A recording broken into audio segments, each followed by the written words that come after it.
Il faut qu'on puisse encore raconter des histoires et raconter nos histoires, parce que aussi créer euh, un autre monde, proposer un autre monde, faire des propositions, ça va passer par des histoires en fait.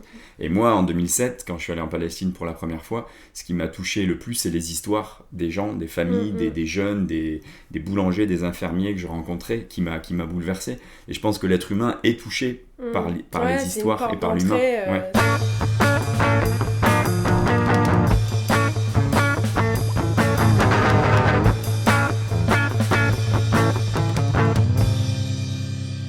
Bon, salut Franck, on est là aujourd'hui pour parler du film sur lequel tu as été producteur exécutif, c'est ça? Donc C'est ça. le film s'appelle Vers un pays inconnu. Et est-ce que tu peux nous faire d'abord un pitch du film? Bah déjà, salut, Shanti. Le pitch du film, donc, c'est l'histoire de deux cousins, Shatila et Reda, qui sont à Athènes avec pour but d'arriver en Allemagne et d'ouvrir un petit café en Allemagne qui serait tenu par Shatila, du coup, et Reda et la femme de Shatila. Mais avant de pouvoir arriver en Allemagne, ils doivent trouver assez de sous pour se faire des nouveaux passeports, acheter le billet de train ou d'avion et pour partir en Allemagne. Et en fait, le film il pose la question de comment tu trouves aussi, comment tu arrives à vivre et comment tu trouves ces sous quand tu es réfugié, sans papier et apatride, parce qu'ils sont palestiniens. Donc voilà, c'est un peu un sort de road movie slash thriller sur comment Reda et Shatila vont ou pas arriver en Allemagne. Très bon pitch. On va quand même regarder la bande-annonce. On regarde la On bande-annonce. regarde la bande-annonce. ليك تقول بفنتر على كل أثينا كسخت أثينا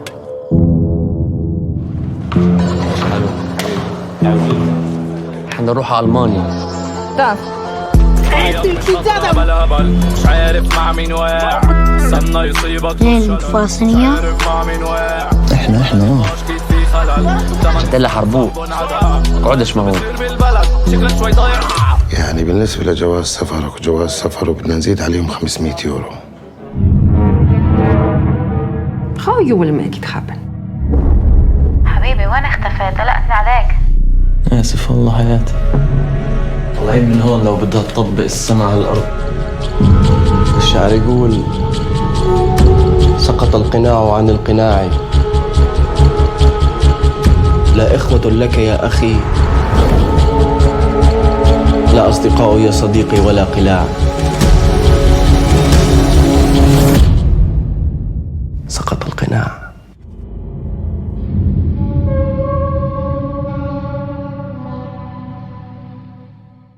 Alors toi, est-ce que tu peux te présenter? Déjà, nous raconter un peu ce que tu fais. Est-ce que c'est ton truc à plein temps de faire des films? Est-ce que Voilà, je te laisse. Je vais me présenter. Alors moi, c'est donc Franck Barra. Sur le film, je suis producteur exécutif. Producteur exécutif, ça veut dire beaucoup de choses et pas beaucoup de choses à la fois. Entre nous, moi, sur le film, Madi, le réal, du coup, c'est quelqu'un que je connais depuis genre, 10 ans, mais peut-être 15 ans. Donc on est potes depuis très longtemps. Je suis au courant de tous ses projets. Et d'ailleurs, c'est vraiment un réalisateur exceptionnel. Et ses films sont normalement sur Netflix. Je sais que Netflix, après le 7 octobre, avait enlevé plein de films palestiniens. J'ai pas fait gaffe si les siens étaient là ou pas. C'est un documentariste, à la base. Et en fait, Madi, il suit ses amis de ce camp de réfugiés d'où il vient, lui, au Liban, à Ain el-Helwé, depuis qu'ils ont 10-12 ans, quoi. Donc il a fait des films où il les suit à 12 ans, à 16 ans, à 18 ans. Et d'ailleurs, on en parlera, mais Vers un pays inconnu, c'est ces mêmes personnes qui ont maintenant 25-30 ans. Donc moi, je suis producteur exécutif sur le film, parce qu'avec Madi, à un moment, on s'est dit... Bon, j'ai lu le scénar, j'ai fait des retours sur le scénar, j'étais sur le tournage, j'ai aidé à trouver de l'argent. Il m'a dit, écoute, en gros, qu'est-ce que tu veux un crédit? J'ai dit, bah pourquoi pas, et qu'est-ce qu'on fout? On a dit producteur exécutif. mais voilà, on a accompagné, moi et François, du coup, de Villers, mon associé sur cette boîte de prod qu'on a en Belgique. On a accompagné le film sur des mois, y compris en étant sur le tournage. Sinon, est-ce que produire des films, c'est mon passe-temps principal? Non. Des fois, j'aimerais bien que ça le soit. Et moi, à la base, je me définis plutôt comme militant. Et donc, quand on est militant, c'est comme si on avait tu vois, il y a un soleil et il y a tellement de rayons qui partent dans tous les sens. Et moi, ça part vraiment dans tous les sens. Donc, En fait, à la base, je suis peut-être de la production, parce que j'organise aussi des fois, je fais des conférences, j'ai ma chaîne YouTube, j'ai participé à des ouvrages, et il y a pas mal d'autres petites choses que je fais. On met des concerts en place, comme celui qu'on avait fait à Paris et à Bruxelles. Donc voilà, ça tourne autour du militantisme, en tout cas. Ça tourne de plus en plus autour de l'art et du militantisme, mais je ne fais pas que de la production de films, non. Et par rapport à ton militantisme et tout ce que tu fais quand tu parles des livres, des films, des concerts et tout, là que t'as pas précisé qu'est-ce que c'était exactement, c'est quand même beaucoup autour de la Palestine, on est d'accord? Ouais, alors moi je te parlais du centre, s'il y a vraiment un centre dans ma vie, c'est la Palestine. J'y suis allé pour la première fois en 2007 et il y a vraiment eu cet avant-après, tu vois, où déjà, alors sans faire le white savior, je me suis senti quand même un peu investi d'une mission, puisque les Palestiniens et Palestiniennes sur place, quand j'y étais, m'ont dit c'est super que tu sois là, mais ton boulot il commence quand tu retournes en Europe. Donc il y avait vraiment ce truc-là, quoi, ce truc de, en tant qu'homme blanc privilégié, de donner une partie de mon privilège et d'aider à faire parler de cette cause et ces gens. Et donc ouais, depuis 2007, vraiment, la Palestine est devenue le centre de tout ce qui fait un peu ma vie. Et que ça soit des films, que ça soit des livres, que ça soit des conférences, ça tourne autour de la Palestine, bien que la Palestine est pour moi tellement intersectionnelle et ça reprend tellement de choses qui vont mal dans le monde. Et voilà, ça m'a permis aussi de travailler sur la question des violences policières, des migrants, des Kurdes, des prisonniers politiques et des choses comme ça, quoi. Ok. Alors, il y a un petit truc que moi je sais et qui est, je pense, qui est intéressant et j'ai fait exprès de pas te poser la question lundi à l'avant-première parce que comme ça, voilà, je vais le découvrir en même temps que tout le monde. T'as dit que le film à la base devait être un documentaire et que donc c'est pas le cas puisque c'est un film fictif. Donc pourquoi ? Alors en fait, c'est marrant parce que je me suis rendu compte que moi je parlais pas mal de ça. En fait, pas publiquement, mais en tout cas aux gens qui voyaient le film. Mais Madi, le réal, en parle peu. Je me suis demandé si c'est un truc dont il voulait pas parler. Je lui ai pas posé la question, mais en fait, je vais en parler parce qu'il y a rien à cacher. Donc Madi, comme je te dis, c'est un documentariste à la base qui a fait 3 ou 4 courts-métrages et un long-métrage de documentaire qui s'appelle A World Not Ours, qui a été fait en 2010, ou peut-être en 2012, et qui est sur Netflix, qui est pour moi vraiment un des plus beaux films faits sur la Palestine. Il est vraiment magnifique, ce documentaire. Et donc pour lui, l'idée c'était de faire un documentaire. C'est quelqu'un qui a l'habitude et qui veut être proche des gens et des histoires qu'il raconte. Donc il a jamais une grosse équipe. Et un documentaire, c'est ça, hein. Souvent t'as ta caméra, t'as un preneur de son, c'est des équipes très très réduites. Il se sentait beaucoup plus à l'aise là-dedans. Mais l'histoire, c'est que Reda, dans le film, est donc une personne qui existe, ou qui existait vraiment. Et Reda, donc le vrai Reda, qu'on suit dans tous les films de Madi qu'il a fait, on le voit depuis qu'il a 18, 20, 30, devait jouer son propre rôle dans le documentaire. Et il est mort 6 mois avant le début du tournage du documentaire. Il est mort d'une overdose. On voit, pour les gens qui vont aller voir le film, on voit dans le film que Reda a ce problème de drogue. Et donc il est mort d'une overdose. Ça a été terrible pour tout le monde impliqué sur le film, encore plus pour Madi, bien sûr. Le film donc a failli pas se faire du tout. Et là, et aussi grâce à Jeff Arbon, qui est le producteur principal, on a dû un peu récupérer Madi à la petite cuillère et lui dire non, il y a une histoire à raconter. En plus, ça peut être un bel hommage à Reda, donc on va y aller, on va faire une fiction. Donc ça a vraiment... il y a eu des délais énormes, parce qu'on devait filmer, mais vu qu'on a tout changé, tout a pris des proportions beaucoup plus grosses. Madi était vraiment pas pour, parce qu'il avait peur de cette équipe énorme qu'on retrouve des fois dans les fictions. Mais on a réussi à faire un truc un peu hybride, où l'équipe était très réduite, malgré que ça soit une fiction. Et donc voilà comment le film est devenu une fiction, mais qui est vraiment basée sur des faits réels, quoi. Ok. Et au niveau de... Alors, bon, t'en as déjà un petit peu parlé, mais qu'est-ce que tu peux dire un peu sur Madi ? Après, c'était peut-être déjà assez complet. Ouais. Mais... Madi, juste pour... Voilà, il vit où déjà, d'ailleurs ? Madi, il vit au Danemark, principalement. Ok. Mais il vit depuis quelques années, en fait, depuis qu'il bosse sur le film, il vit entre le Danemark et la Grèce. D'accord. Mais il est vraiment au Danemark depuis des années maintenant. Madi, il est né dans un camp de réfugiés au Liban, Ain el-Helway. Et il est né un peu avec une caméra à la main. Tu vois, ça veut dire qu'il y a vraiment des... Et vous verrez, si tu regardes A World Not Ours, il a des vidéos un peu Super 8 de lui avec sa famille, dans les repas, dans les mariages, etc. Il est né du coup au Liban parce que sa famille, ses parents étaient des... Ouais, alors ses parents étaient pas... Eux se sont pas fait expulser de la Palestine, mais ses grands-parents, oui, étaient des réfugiés je sais pas quel âge il a, ouais. de la Nakba. Madi, il a 40, 43, 44, je crois. Ouais. Et donc il s'est retrouvé comme plein de Palestiniens dans des camps de réfugiés un peu à travers le monde, en tout cas au niveau du monde arabe. Lui, il était à Ain el-Helway au Liban. Et lui, comme beaucoup de Palestiniens, en tout cas ceux qui ont la chance d'en sortir, sa famille après est partie au Koweït. Mais lui, et ce qu'il raconte dans World Not Ours, du coup son documentaire, c'est que tous les étés, une fois qu'ils étaient après au Danemark, tous les étés, les Danois partent en vacances, ceux qui ont les moyens, comme les Français, comme les Espagnols, etc. Et qui partent dans des destinations un peu cool, relax, exotiques et tout. Et lui, tous les étés, il partait en vacances à Ain el-Helway, son camp de réfugiés au Liban, qui est tout sauf un lieu de vacances. C'est un camp de réfugiés, c'est hyper pauvre, c'est hyper violent. Mais pour lui, il retournait chez lui, quoi. Donc c'était cool, quoi. Tu vois, moi, je suis du sud de la France. Quand l'été, je reçois... tu vois, t'es content de revoir un peu d'où tu viens et tout. Et donc, il filmait à chaque fois qu'il retournait l'été dans ce camp de réfugiés, il filmait ses potes, la vie de ses potes. Certains qui, pour s'en sortir, dealaient un petit peu. Certains qui sont devenus des sortes de cadres dans l'OLP, donc l'Organisation de Libération de la Palestine. Certains qui sont devenus des militants, la résistance armée... Et il a filmé leur histoire comme ça, voilà, sur une dizaine d'années, jusqu'à ce film-là. Et donc, m'a dit, maintenant, voilà, il habite au Danemark, quoi. Ouais.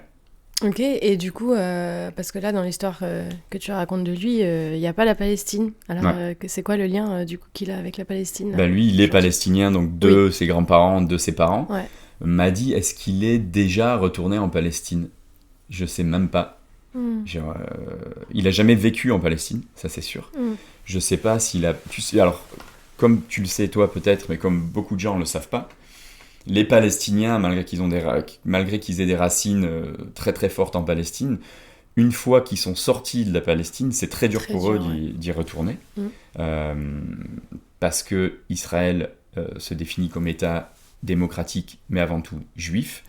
Et qu'Israël a pour but d'avoir un État où il y a le plus... Parce que pour te définir comme État juif, c'est toujours mieux quand il y a plus de juifs dans ton pays que de Palestiniens. Ce qui n'est toujours pas le cas du tout. Ce qui est, et du coup, les Palestiniens sont très difficiles de retourner pour eux chez eux. Donc voilà, donc Madi, comme beaucoup de Palestiniens, il vit la Palestine dans l'exil, en fait.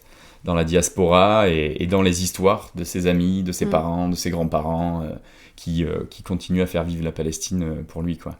Ouais. Et j'imagine que c'est aussi pour ça que c'est important pour lui de réaliser des documentaires et des films et tout. C'est peut-être un moyen pour lui, enfin je sais pas, sans faire de la psychologie de comptoir, mais c'est aussi un moyen d'affirmer quelque chose par rapport à un peu son identité palestinienne, quoi. Ouais, qui lui est presque volée, en fait, en quelque sorte. Ouais, bien sûr. Et puis Madi, c'est un artiste, c'est un cinéaste. Alors, il dit toujours qu'il aimerait bien un jour qu'on l'appelle juste réalisateur et pas réalisateur palestinien. Mais quand tout en sachant que quand t'es palestinien et que tu as le privilège de réaliser des films ou de faire des albums de musique ou de peindre, tu vas de toute façon parler de la Palestine. C'est Slimane Mansour, un des peintres palestiniens les plus connus, qui a maintenant presque 80 ans, je crois, qui dit qu'en tant que Palestinien, que tu le veuilles ou non, même si tu fais une histoire d'amour, il y a la Palestine, il y a l'occupation, il y a la répression, il y a l'apartheid qui seront dans cette histoire d'amour, que tu le veuilles ou non. Mais oui, il m'a dit, c'est bien sûr qu'il se sent aussi un peu investi d'une mission vis-à-vis de ses potes et de sa famille qui sont encore là-bas, quoi. Ouais. Ok, et les acteurs alors? Donc du coup, t'as raconté tout à l'heure là, qu'il y avait eu cette affaire un peu tragique de la mort du coup du vrai Reda. Et donc si j'ai bien retenu ce que tu m'as dit à l'avant-première, en fait celui qui joue Reda n'avait jamais joué de sa vie. Non. Ok. Ouais. Alors lui c'est quoi un peu ça c'était aussi Madi, parce qu'il veut faire... Alors Madi, un de ses modèles c'est Ken Loach. Donc Ken Loach travaille de... quasiment tout le temps, en tout cas depuis 10 ans maintenant, avec des non-acteurs. c'est des gens qui ne sont pas acteurs, donc il fait des castings pendant des mois et des mois et des mois pour trouver des gens les plus vrais possibles. Et c'est aussi intéressant, hein, parce que je le connais à Ken Loach, et il me disait que quand il voit des films où c'est Ken Loach qui joue un ouvrier américain, il dit j'ai dit Ken Loach, ou c'est Brad Pitt qui joue un ouvrier américain, il dit excuse-moi, personne n'y croit, quoi. Parce que tu vois Brad Pitt à l'écran, tu sais tu vois, il y a... Donc lui non, quand il fait jouer des facteurs, il cherche un facteur. Quand il fait jouer des ouvriers, il cherche un ouvrier. Et Madi voulait faire ça, en fait. Voulait que même sa fiction soit faite avec le moins d'acteurs professionnels possible.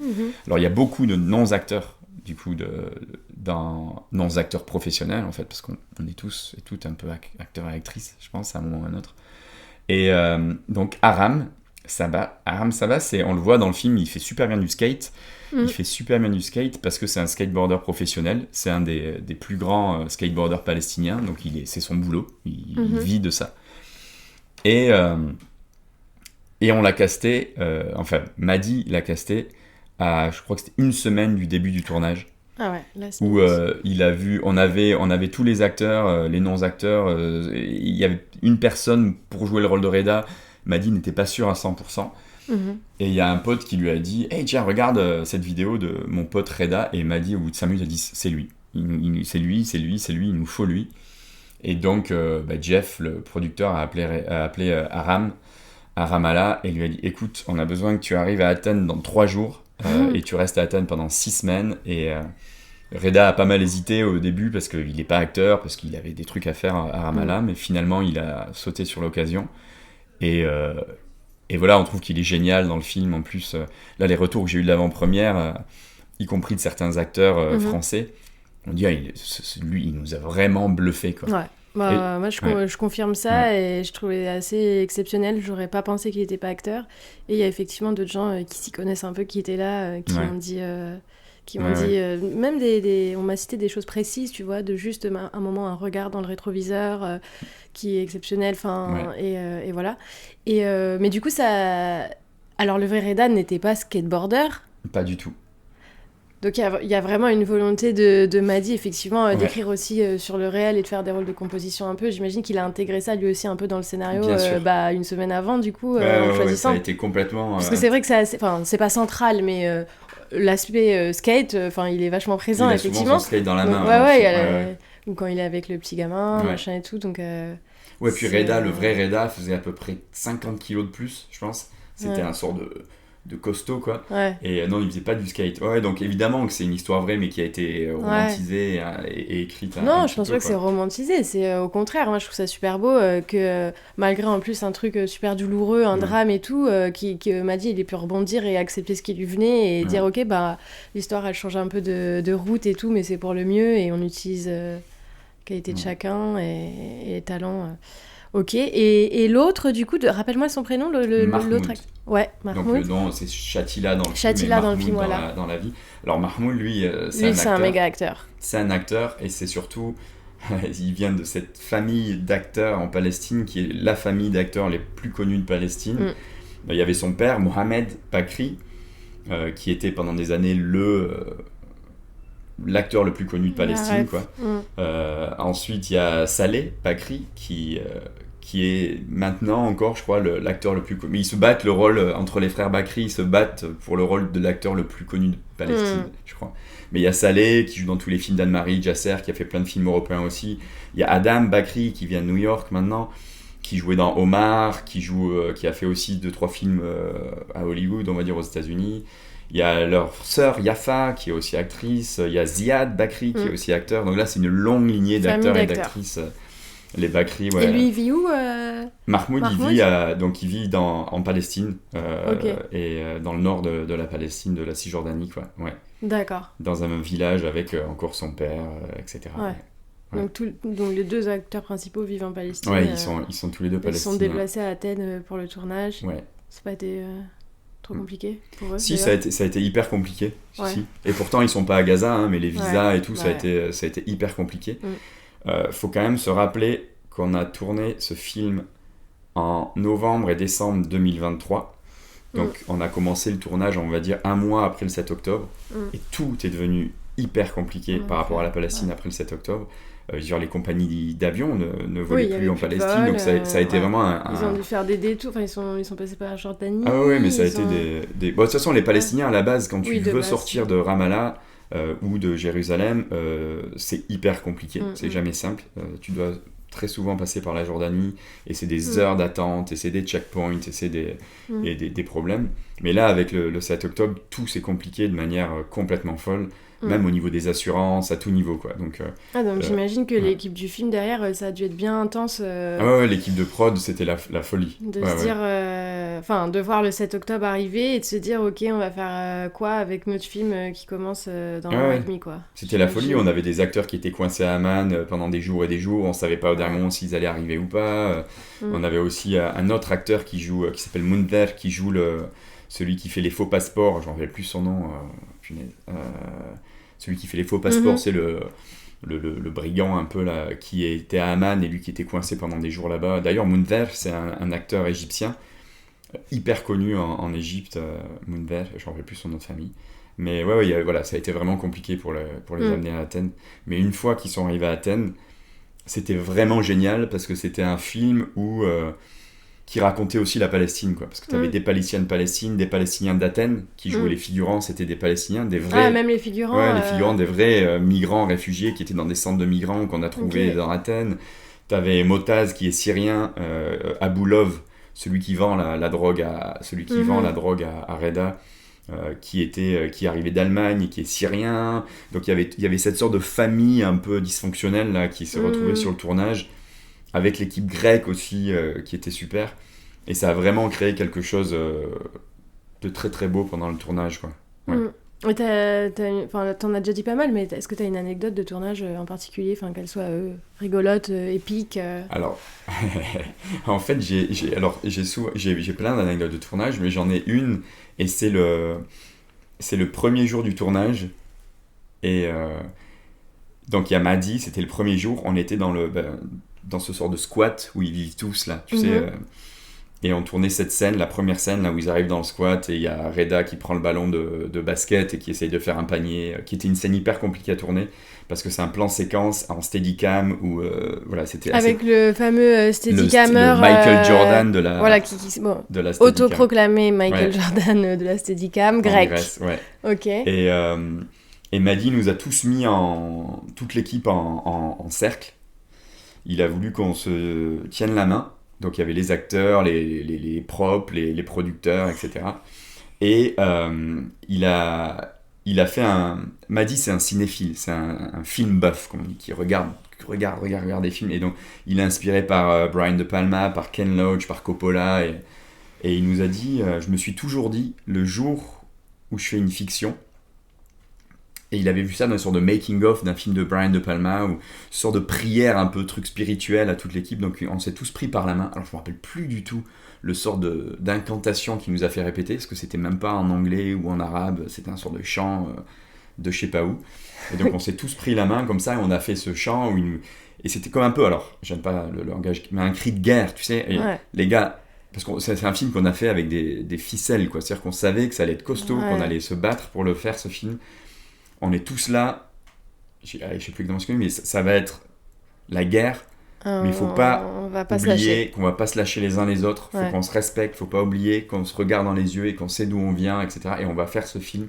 Et tout en disant ça, il avait cette sorte de veste, tu sais, un peu comme les pêcheurs, là, avec 36 000 poches. Là, Et puis à la fin, je dis à Jeff, le producteur, je dis, c'est quoi cette veste un peu dégueu qu'il m'a dit.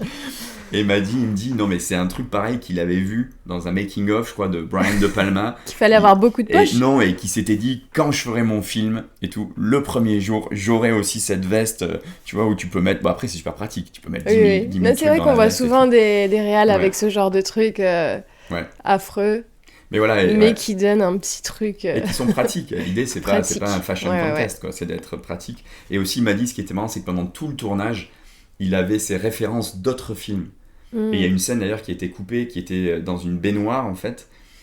Et on va pour tourner la scène, il me dit, tu te rappelles, Franck, tu l'as vu, Gummo, le film de Armory Corrine, et je l'avais vu, mais je ne me rappelle plus trop. Tu te rappelles de la scène de la baignoire?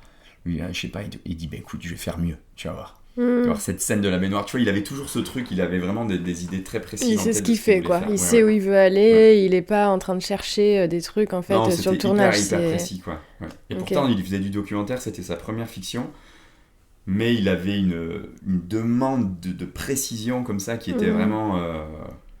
Voilà, c'est vraiment, c'est un artiste, m'a dit. Mais ouais, voilà. Du coup, depuis... bon, la question de la Palestine, on le sait, elle est clivante, elle l'est encore plus depuis le 7 octobre. Et j'imagine que comme pour d'autres films, d'ailleurs, qui sont sortis, Bye Bye Tiberiade, Tiberiade, ouais, je sais plus. Tiberiade, je sais pas le dire. Tiberias en anglais, Voilà, Tiberiade, le super film de Lina Lina Soualem, ouais. Soualem, et d'autres. Bon, celui, autre sujet, là, No Other Land, mais voilà. J'imagine que ça aide à la fois qu'il y ait cette actualité terrifiante et brûlante autour de la Palestine pour la popularité en fait d'un film, mais j'imagine qu'il y a aussi des difficultés de manière générale, avec tout ce qui est lié avec la Palestine et qui essaye de se faire là-bas, ailleurs, au sujet d'eux. Donc, ouais, est-ce qu'il y a eu des obstacles très spécifiquement à l'encontre du fait que c'était un film sur la Palestine, sur la situation des Palestiniens exilés, fait par des Palestiniens, joué par des Palestiniens. Est-ce qu'il y a eu des difficultés, toi, que tu as pu sentir Alors moi, je voulais rebondir juste sur ce que tu as dit au début de la question. Tu disais que la situation en Palestine était peut-être encore plus clivante maintenant depuis le 7 octobre. Moi, je pense pas. Je pense qu'au contraire, depuis le 7 octobre, c'est un moment de clarté assez incroyable pour plein de gens. Moi, je l'ai vu autour de moi. Donc, il y a eu le 7 octobre avec des crimes de guerre et des crimes contre l'humanité commis par le Hamas, ça c'est clair. Mais l'après 7 octobre, dès le 8, et l'attaque d'Israël contre Gaza qui a duré 16 mois, je crois. Bon, elle dure encore aujourd'hui, ça il faut être clair. Mais moi, j'ai vu autour de moi des gens qui n'avaient jamais parlé du sujet, des gens qui n'avaient jamais voulu parler du sujet, des gens qui n'avaient jamais voulu qu'on leur parle du sujet, qui ont ouvert les yeux sur ce sujet. Donc, je pense que elle est moins clivante. Je pense que si on avait des sondages aujourd'hui, je pense que les gens ont compris au moins la base de ce qui se passait en Palestine, qu'il y a une occupation, qu'il y a, alors peut-être pas un système d'apartheid, malgré qu'il y a eu des très bons rapports là-dessus. Mais voilà, je pense qu'on vit un moment de clarté assez incroyable sur la question palestinienne. Par rapport au film, ou à tout ce qui touche à la Palestine, l'après 7 octobre a été d'une violence incroyable, en fait. Ça veut dire qu'on a voulu, comme Israël le fait depuis 1948, en voulant effacer le fait que la Palestine existe. Et pour effacer le fait que la Palestine existe, qu'un peuple existe, la première chose que tu effaces, c'est sa culture, c'est ses souvenirs, c'est ses photos, c'est ses peintures, c'est ses films. Ce qu'Israël a fait en 1948, une des premières choses qu'Israël a fait en 1948, c'est qu'ils ont volé les livres des bibliothèques. Et donc il y a encore des centaines de dizaines de milliers de livres qui sont dans les bibliothèques ou dans les archives israéliennes. Parce que si tu enlèves la culture... c'est plus, si tu enlèves les histoires des gens, tu détruis leur passé, c'est compliqué de dire qu'ils existent. Ouais. Et donc là, après le 7 octobre, on a vu une répression et une censure absolument incroyable sur la Palestine, sur les films palestiniens. Il y a Netflix qui, très peu de temps après, le 7 octobre, a enlevé de son catalogue des dizaines et des dizaines de films qui parlaient de la Palestine ou qui étaient palestiniens, parce qu'il y a des films palestiniens qui sont plus légers sur le sujet. Il y a beaucoup de films qui étaient en train de se faire, qui ont eu énormément de financements qui ont été retirés. Et donc là, sur Vers un pays inconnu, ça a été le cas. Alors, Vers un pays inconnu, alors déjà, je voulais dire qu'à la base, de toute façon, faire un film palestinien, c'est hyper compliqué, parce que la Palestine n'a pas de fonds d'aide au cinéma, n'a pas de CNC, n'a pas de Channel 4, de British Film Institute, ou de choses comme ça. Donc déjà, à la base, c'est dur de faire un film palestinien. To a Land Unknown, donc Vers un pays inconnu, on l'a fait avec des bouts de ficelle, donc c'est un petit budget pour une fiction, mais on a réussi, parce que nous, on avait quand même finalisé le budget avant, heureusement, le 7 octobre. Donc on avait à peu près tous les accords en place, tous les distributeurs en place, etc. Non, les distributeurs non, mais tous les producteurs avant le 7 octobre. Donc une fois qu'il y a eu le 7 octobre, il y a eu des problèmes concrets, pratiques, pour amener les acteurs, etc. Mais au niveau du film et des financements, non, pas trop. Après, au niveau du sujet, il faut dire aussi que Vers un pays inconnu, c'est une histoire de Palestiniens, mais ça raconte pas l'histoire de la Palestine. Ça se passe pas en Palestine déjà, ça parle pas de l'occupation israélienne. Eux, c'est Shatila et Reda, c'est des produits évidemment de la Nakba, du nettoyage ethnique, de l'occupation, mais c'est pas un film qui parle, tu vois, de l'occupation ou de l'apartheid israélien. Donc pour ça, on a eu moins de problèmes que d'autres films, mais je sais de sources sûres que certains films qui étaient en recherche de financement, etc., se sont vus bloquer des financements simplement avec des gens qui disaient « Et on est avec vous, mais après le 7 octobre, il est impossible pour nous de raconter une histoire palestinienne. » Ça a été vraiment une censure incroyable à tout niveau, hein, pas qu'au niveau du cinéma. Genre on a vu à Berlin des artistes se faire refuser des prix parce qu'ils étaient palestiniens. On a vu des artistes allemands qui ont parlé de la Palestine, qui se sont vus enlever les prix qu'ils avaient reçus. Voilà, il y a eu une répression terrible à ce niveau-là, ouais. Donc, mais bon, vous êtes passé à travers les mailles du filet quand même. On n'a pas eu ce souci. Et au niveau des financements, du coup, ça venait d'où ? Les financements, donc c'est une coproduction avec la Grèce, avec le Royaume-Uni, avec les Pays-Bas et avec le Danemark, si je me trompe pas. Ok. Et voilà, et c'était des fonds qui étaient en place avant le film. C'est aussi des boîtes de production assez engagées, toutes. Ouais. Donc voilà, on n'était pas parti avec Universal Studios ou Canal+, tu vois. Donc, bon. donc voilà, on n'a pas eu ces problèmes-là. Mais beaucoup d'autres, en tout cas, les ont eus. Ouais. Ok. Et bon, du coup, dans le film...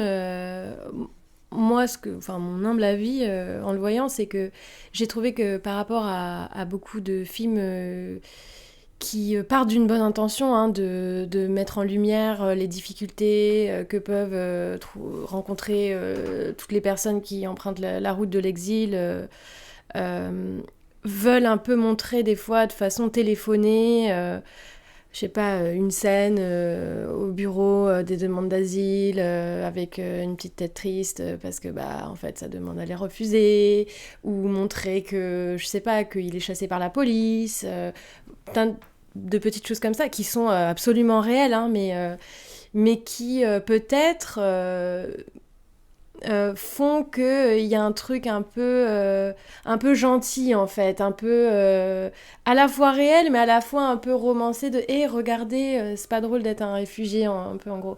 Et là du coup ce film là, Vers un pays inconnu, j'ai trouvé qu'il y avait un focus très très très serré en fait, qui ne va jamais montrer ce genre de choses, et qui est serré sur en fait vraiment le quotidien et le quotidien c'est un petit mot, c'est les mésaventures et les galères en fait dans lesquelles les deux protagonistes s'embarquent, malgré eux s'embarquent parce qu'ils n'ont pas le choix. Donc voilà, le but initial, c'est avoir un passeport donc pour partir en Allemagne, comme énormément de réfugiés déjà depuis presque une décennie, où la Grèce, c'est, on sait, la porte d'entrée, mais ils veulent tous en général Allemagne, Angleterre, peut-être un peu pays du Nord et tout.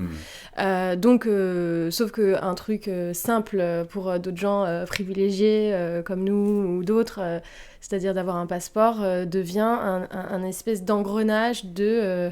Enfin, ça fait un peu cacher investigation, je veux dire, mais violence, drogue, prostitution, en fait. Enfin, réellement. Et en fait, vous êtes centré sur ça, c'est-à-dire que... Et puis même, le mot centré, je le pèse, parce que même dans la façon de filmer, en fait, souvent, on est dans des petites ruelles et on ne voit pas forcément les Grecs. Ça aussi, vous auriez pu peut-être jouer dessus. Enfin, c'est un truc que d'autres films peuvent faire. Des regards un peu en coin ou un truc qui montre qu'ils sont exclus. Mais non, c'est très serré sur eux, comme ça. Et presque, ça nous prend la tête, en fait. Je trouvais que, émotionnellement, moi, c'est un peu ce que j'ai ressenti dans le film, c'est que j'avais l'impression qu'au fur et à mesure, en fait, on est chargé mentalement aussi de... Ah ouais, donc, sans spoiler le film, il y a cette volonté donc, d'avoir un passeport, et ensuite, pour avoir ce passeport... puis vu qu'il y a des sous qui ont été perdus, machin, et ben en fait, il faut trouver des nouveaux moyens d'avoir ces sous-là. Et puis ensuite, une rencontre que je ne dirais pas va être en fait une belle rencontre, et on le sait, mais c'est pareil, c'est pas dit. Il n'y a pas une scène où ils se disent oh, dommage, c'est horrible de l'utiliser. Non, c'est en fait, on le devine pour eux, quoi. On vit le truc avec eux, et puis une situation entraînant une autre. Et c'est la cata, quoi. Et ce point de vue très serré, en fait, sur eux, moi, j'ai trouvé qu'il était c'est dur à voir, c'est bouleversant, mais il fait un effet peut-être plus violent, finalement, que d'autres films qui vont un peu nous pré-mâcher le travail pour nous dire, regardez les difficultés qu'ils ont. Non, c'est juste que là, on se dit à la fin, putain, pourquoi c'est comme ça, en fait ? Et sans misérabilisme. Le mot que tu cherches, c'est sans misérabilisme. Voilà, et sans misérabilisme, sans instrumentalisation, même de bonne volonté à la base, de situations qui sont absolument terribles. Et voilà, donc est-ce que ça a été est-ce que mon analyse est complètement merdique ou est-ce que ça a été des choses qui ont été voulues, réfléchies Ça a été, c'est une très bonne analyse et ça a été vraiment voulu parce que, comme je te disais déjà, on raconte l'histoire d'êtres humains. Maddy fait du documentaire. Maddy, il a ce côté naturaliste comme Ken Loach, du coup. Il veut pas prendre les gens pour des cons. Et je me rappelle, en lisant le scénar, on a eu des retours d'autres producteurs, etc., qui disaient punaise, mais tu fais passer sur certains aspects, ces deux protagonistes palestiniens sont des salauds. Parce que, je veux pas spoiler le film non plus, mais pour s'en sortir, il y a cet instinct de survie, et il y a on veut arriver en Allemagne, on va un peu tout faire pour ce qui soit possible pour y arriver, y compris des saletés à d'autres êtres humains. Et d'ailleurs, il y a Reda qui est un peu celui qui a du mal avec ça dans le film. Et donc, on voulait montrer des êtres humains, en fait. Et on voulait montrer aussi que on voulait pas de misérabilisme, on voulait pas du tout que ça soit des anges, parce qu'ils sont palestiniens. Et on montrait que dans une situation donnée, quand tu te retrouves dans cette situation, malgré que tu aies des bons principes, une bonne éthique, etc., parfois tu dois faire des trucs qui sont pas éthiques, qui font du mal à d'autres, etc. Parce que c'est ce truc de survie, et c'est aussi remettre, tu vois, en tant que privilégiés, tu te dis en voyant le film, mais putain, là, j'aurais jamais fait ça, pourquoi à ce moment précis il fait ça ? Mais on n'est pas pareil, tu vois. Nous, on a ce privilège-là. Eux, dans la situation... Moi, je me suis pas dit ça. Ouais. Non, tu vois, moi, je trouve qu'on les comprend, justement. Et que c'est ça qui est fort. Parce que, en fait, là... Enfin, moi, je me dis que le danger, parfois, en fait, de films qui vont... ok, pas faire passer pour des anges, mais essayer d'englober un truc, justement, un peu téléphoné, de regarder, ils font ça parce qu'ils n'ont pas le choix, et de pré-mâcher, en fait, la réflexion qu'il va y avoir derrière pour les spectateurs. En fait... c'est dangereux parce que c'est après comme ça, j'imagine qu'on en arrive aussi à des discours et des réflexions dans la tête des gens où ils vont se dire oh là là, et puis en plus ils méritent tellement parce qu'ils sont gentils, et comme si ceux qui seraient pas gentils ne mériteraient pas d'obtenir des passeports, d'être bien traités, d'aller vivre dans le pays dans lequel ils veulent.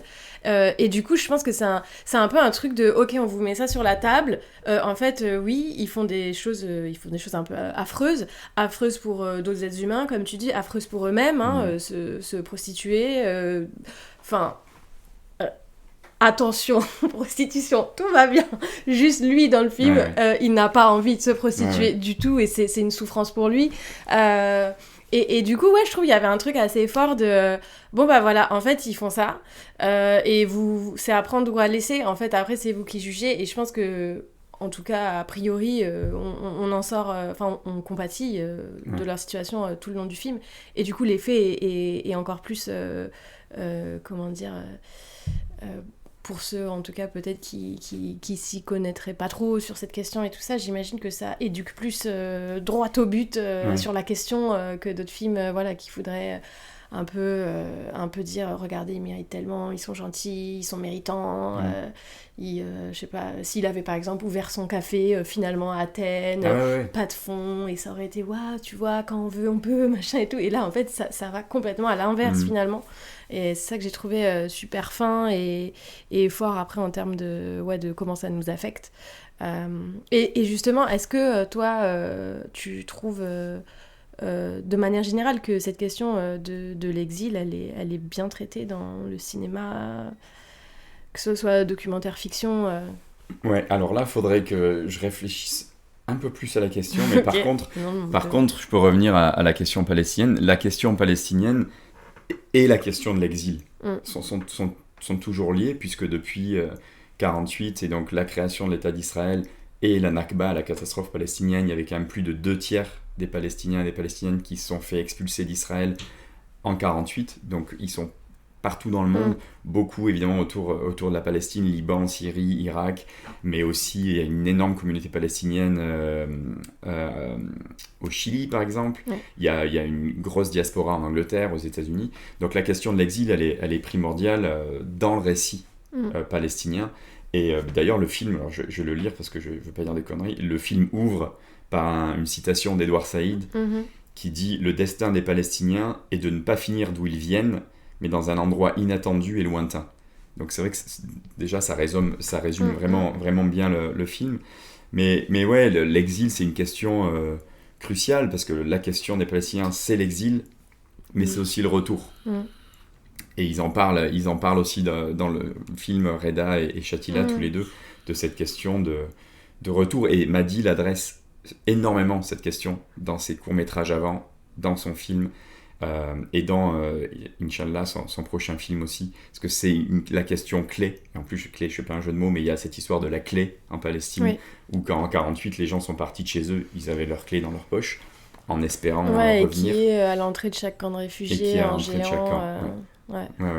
Mais du coup, voilà, et pour revenir du coup à l'histoire de qu'est-ce qu'a voulu raconter Madi, il a voulu raconter l'histoire de deux cousins qui, pour s'en sortir, font un peu ce qu'ils peuvent, au moment précis et à l'endroit précis d'où ils sont, mais il voulait en aucune façon embellir le récit, comme tu dis, et c'est pas qu'il voulait pas de happy ending, mais c'est que ça marche pas quand on connaît la réalité des migrants en général, et toi je sais que tu connais aussi, et les happy endings sont rares. Sont rares, ça serait mentir en fait, et oui, est-ce que ça sert à quelque chose de faire une histoire sur...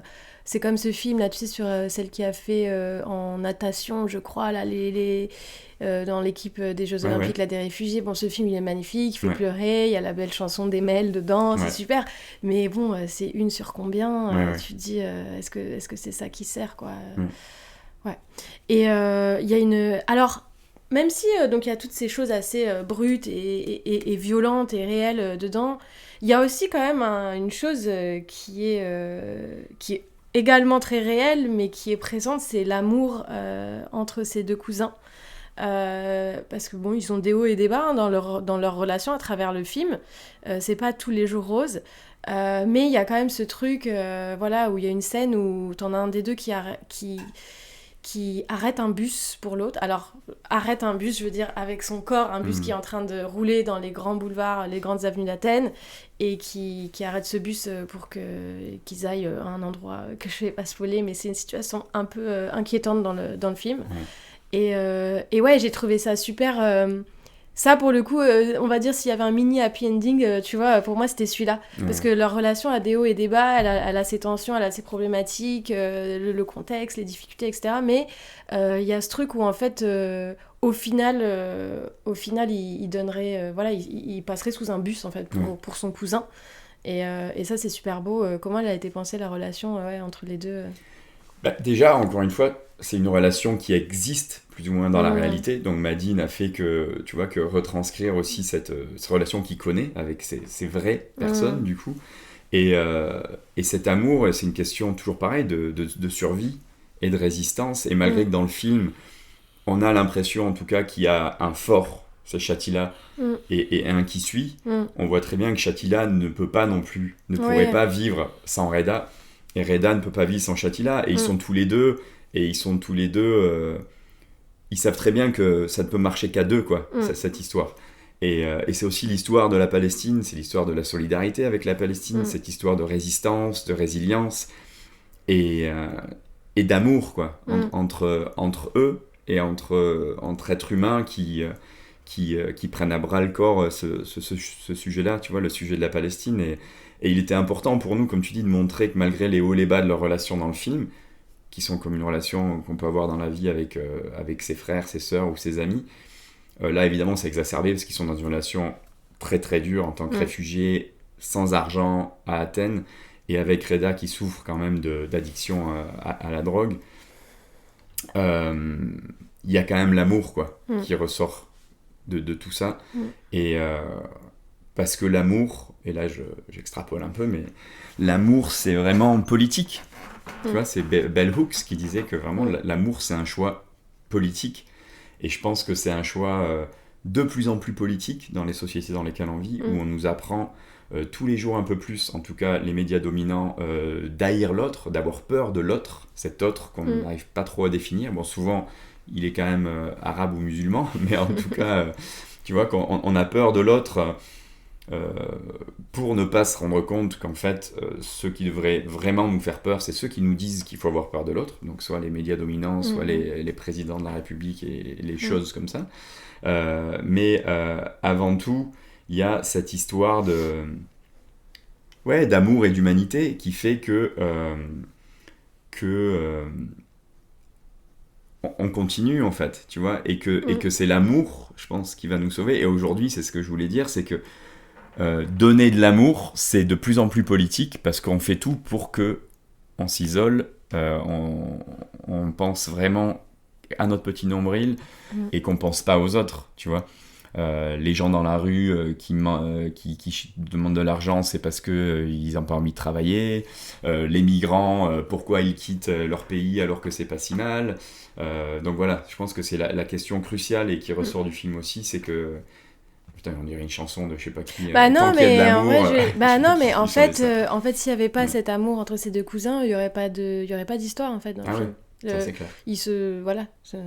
Ça se serait pas passé. C'est clair. Donc en vrai, le ciment de ça, c'est ce qui les fait tenir aussi, quoi. C'est que ils sont tous les deux. Ok. Et dernière question, parce que là, on en a même pas parlé, on en a pas mentionné, et c'est quand même un sujet. Si je fais du sport ou pas, c'est ça que tu voulais demander. Ouais. Tu fais quoi du coup tu fais du. Non. C'est une in-joke entre sur nous. Le mur là, ou je sais pas quoi. Là. C'est comment ça s'appelle ça? Le paddle. Non, ça c'est des. Bon bref. Non, paddle, c'est un nouveau sport. Hein. Ah oui. Ok. Ils ont des raquettes à 500 tu nous parleras dans une autre interview. Qui est lancé par Cyril Hanouna. Ah oui, d'accord. C'est un investisseur du paddle. C'est une blague ou T'as pas? des refs affreuses. Ok. Non, mais... Surtout, on coupe ça. Il faut pas que les gens sachent. Non, alors la Grèce, parce que, ok, ça se passe en Grèce. Donc là, il y a quand même un sujet dans le double sujet, dans le sujet, là. La situation en Grèce, donc des exilés, qui soient palestiniens ou d'ailleurs, est assez complexe. Ouais. Alors, est-ce que vous l'avez senti? Est-ce qu'il y a eu des doutes sur ça? Est-ce que... j'allais dire, est-ce qu'il y a eu un peu une censure de votre part pour pas trop dénoncer le gouvernement grec? Mais bon, j'imagine que non, mais c'est compliqué, quoi, de faire ça à Athènes. Je sais pas, même peut-être il y a eu des regards de passants, de trucs, de... Parce que là, je crois que... Enfin, je sais pas, on sait que c'est la porte d'entrée... vers l'Europe, et on sait que voilà, Europe, Turquie, arrête pas de se renvoyer la balle, s'offrir des sous, des machins en retour pour bloquer les uns, les autres, et puis les Frontex dans l'histoire, etc. Donc on est comment par rapport à la Grèce alors vraiment le sujet, vu qu'il n'était pas sur la répression, y compris du gouvernement grec, sur les migrants et encore migrants, j'en ai marre d'utiliser ce terme, migrants, réfugiés, c'est des gens tout simplement qui cherchent, ils n'ont pas envie de partir à la base de chez eux, mais ils sont obligés pour plein de raisons, de répression et d'autres. Mais la Grèce, comme tu le sais, et comme tu le dis, c'est une zone de transit vraiment entre, on va dire, l'Orient et l'Europe, qui est pour un grand nombre de ces personnes vue comme une porte vers une vie meilleure. Mais oui, on sait toute l'histoire, comme tu racontais, des pushbacks en Grèce. Il y a eu récemment l'histoire de ce bateau rempli de réfugiés qu'un bateau grec avait tiré pour l'amener autre part et qui avait coulé avec des nombres de morts incroyables. Je crois que les morts dans la Méditerranée, là, depuis une dizaine d'années, ça s'approche des 20 000, je crois. Donc une des zones les plus meurtrières au monde, depuis des décennies, c'est la mer, c'est la Méditerranée. C'est vraiment une situation terrible. Et là, dans le film, comme je te disais, la plupart des extras, donc ceux qu'on voit au fond, etc., c'est des réfugiés et des migrants qui attendent potentiellement de pouvoir vivre en Grèce normalement, qui attendent de pouvoir transiter vers un autre pays. Et beaucoup sont apatrides, c'est-à-dire que quand tu es palestinien, il faut le rappeler, tu n'as pas de passeport palestinien. Donc tu vois, c'est hyper compliqué. Et alors, on n'a pas pu raconter cette histoire parce que c'était vraiment pas l'histoire du film. Mais il y a évidemment plein d'autres films et d'autres documentaires qui parlent vraiment de ce sujet. Et on en revient à cette idée de privilège et de Fortress Europe, tu vois, on nous vend ce truc de l'Europe sans frontières maintenant, en tant qu'Européen. Moi, avec mon passeport français, je peux voyager à peu près partout sans frontières. Et donc, on est cette petite partie de privilégiés qui ont ce droit au mouvement. Et le reste du monde, on les repousse à la mer par des murs, par Frontex, par des zones de plus en plus sécurisées, par des checkpoints. Et on revient presque là, on fait un sort de cercle à l'importance qu'a Israël et la technologie israélienne qui est importée à travers le monde quand il s'agit de construire des forteresses quoi, pour ce petit nombre ce petit groupe de privilégiés qui sont les Européens ou les États-Unis, tu vois. Mais ouais, c'est un sujet terrible et on l'a vu nous en Grèce parce que la Grèce et Athènes en particulier, je sais que tu connais bien Athènes. Quand tu sors du petit centre un peu touristique d'Athènes, il y a des zones d'Athènes qui sont complètement ravagées et laissées complètement délaissées par les pouvoirs locaux, etc.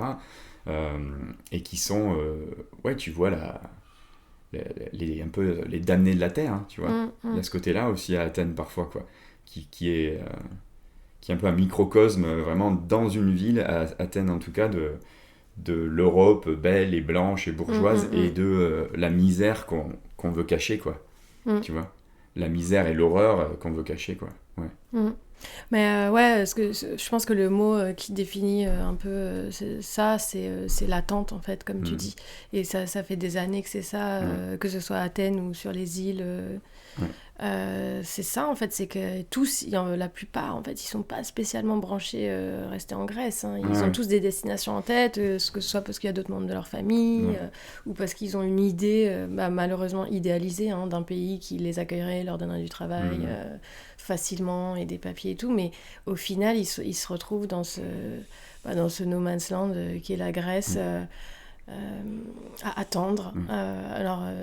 C'est une moindre consolation, mais du coup cool pour ceux qui ont pu faire un bout de tournage avec vous, quoi. C'est des journées en moins passées à vivre des trucs affreux et à attendre, c'est ça. Mais il y a un truc qu'il faut rappeler quand même aussi, c'est que ces migrations, on va dire, vers le nord, vers l'Europe, sont créées par des guerres, souvent fomentées par ces mêmes pays européens ou états-uniens, souvent alimentés par ces vendeurs d'armes. Il y a par exemple des vendeurs d'armes comme BAE System qui donnent les armes du coup à Israël, à l'Arabie Saoudite pour sa guerre au Yémen, etc. Et c'est aussi ces vendeurs d'armes souvent qui ont les contrats pour ensuite repousser les gens, tu vois. C'est un truc complètement machiavélien, là, tu vois.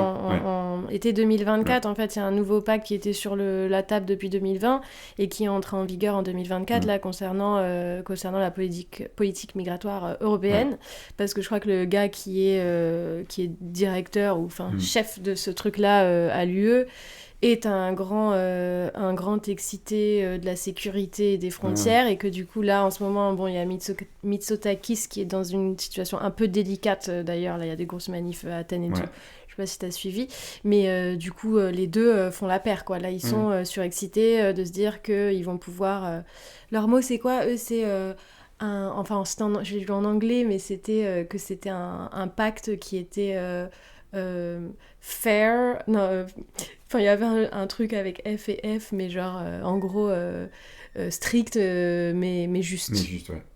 Mais ouais, en gros, voilà, juste pour dire, c'est que ces entreprises vendent les armes qui créent les guerres, et ensuite, quand les gens fuient les guerres, ces entreprises construisent les murs qui empêchent ces gens de venir se protéger, quoi. Ouais. C'est ça, le petit monde joyeux dans lequel on vit, quoi, en ce moment. Ouais, et ça a pas l'air de s'arranger. Ouais. Parce que, étant donné, voilà, le gouvernement grec, là, en ce moment, tous les récents, enfin, semi-récents événements grecs, la crise, Tsipras, blablabla, c'est a priori pas en train de s'arranger du tout, quoi, malheureusement. Mais ça peut s'arranger Ouais. si on s'unit, si on éduque, si on mobilise, et si on se serre les coudes, quoi. Et si on est solidaire et qu'on accepte, nous, blancs, européens, ou toi je t'appelle pas une blanche européenne quand même, mais de donner un peu de ce privilège-là, de s'en débarrasser un petit peu, parce que il y a ce truc dans l'être humain qui dit tant que ça m'arrive pas à moi, ça va. Mais il faut faire gaffe parce que ça se rapproche de plus en plus. Donc voilà, et un jour, on va se poser la question de merde, si j'avais su, je me serais peut-être un peu bougé pour lui, pour elle, parce que maintenant, je leur demande qu'ils se bougent pour moi, quoi. Donc il y a vraiment ce truc de... on vit dans un moment de clarté absolue, le fascisme, là, est là, 2.0 à nos portes, et même chez nous, et il va falloir vraiment se bouger, et ne rien lâcher, et être dehors, et éduquer les gens, et les tirer avec nous, et tout en montrant que la résistance, la lutte, elle se doit d'être joyeuse, quoi. Ouais. Tu vois. C'est une très bonne conclusion. Elle se doit d'être joyeuse, Très bonne conclusion. Et parmi toutes les super propositions d'action là, que tu proposes, et ben du coup, à une petite échelle, comme petite action, nous on propose que les gens aillent soutenir le film Vers un pays inconnu, parce que je sais pas si je peux le dire, mais en gros il y a quand même un truc un peu sévère avec les entrées là qui se passent. Il faut atteindre un certain nombre d'entrées dans les jours qui viennent pour que le film puisse rester à l'affiche et puisse vivre, être vu, et que la parole de Maddy soit entendue, que ces histoires soient racontées, et que voilà, donc si dans les autres propositions subversives de Franck, c'est un peu trop pour vous, faites la petite action d'aller voir le film et de le soutenir et d'en parler autour de vous, et maintenant, pas dans une semaine, ça, non, allez le voir ce week-end, parce que là il reste quoi, il est sorti mercredi, donc il reste en salle jusqu'à mercredi prochain. Voilà. Après, c'est aussi le nombre de salles qui va dépendre des chiffres qu'il a fait, parce que voilà, mais malgré mes belles paroles et tout, on vit dans un monde ultra capitaliste, et une sortie du film, les salles vont juste voir s'il fait que 50 entrées et qu'un autre fait 200 entrées, ben c'est vite fait, on laisse l'autre en salle, lui on le vire, on prend un autre film. Donc là voilà, il est crucial, et puis c'est des films comme ça qui sont faits, qui sont indépendants, qui racontent des histoires humaines, et c'est de plus en plus dur à les faire. Parce que l'argent ne va pas là-dedans, le cinéma est devenu de plus en plus un produit de consommation, et un produit qui rapporte énormément d'argent, et donc c'est important de soutenir ces films indépendants, et de consommer une culture un peu éthique qui va à l'encontre justement de tout ce que tu décris là par rapport à l'industrie, tout ça. C'est ça. Ok, un dernier truc que t'as oublié, que tu veux, et il reste 30 secondes pour être genre, putain, je suis tellement une horloge, c'est génial. Non, merci en tout cas, Shanti, merci Mathieu. Merci à toi, merci Mathieu. Merci lundi matin. Et le dernier mot, c'est quoi ? Ça fait toujours plaisir de parler du film. Il faut en fait, il faut il faut qu'on puisse encore raconter des histoires et raconter nos histoires, parce que aussi créer un autre monde, proposer un autre monde, faire des propositions, ça va passer par des histoires en fait. Et moi en 2007, quand je suis allé en Palestine pour la première fois, ce qui m'a touché le plus, c'est les histoires des gens, des familles, des jeunes, des boulangers, des infirmiers que je rencontrais, qui m'a bouleversé. Et je pense que l'être humain est touché par les histoires et par l'humain. C'est une porte d'entrée après effectivement des parcours militants en fait. Souvent ça part d'un truc, enfin moi en tout cas c'est pareil quoi, c'est parti d'un truc très où j'étais affectée par quelque chose.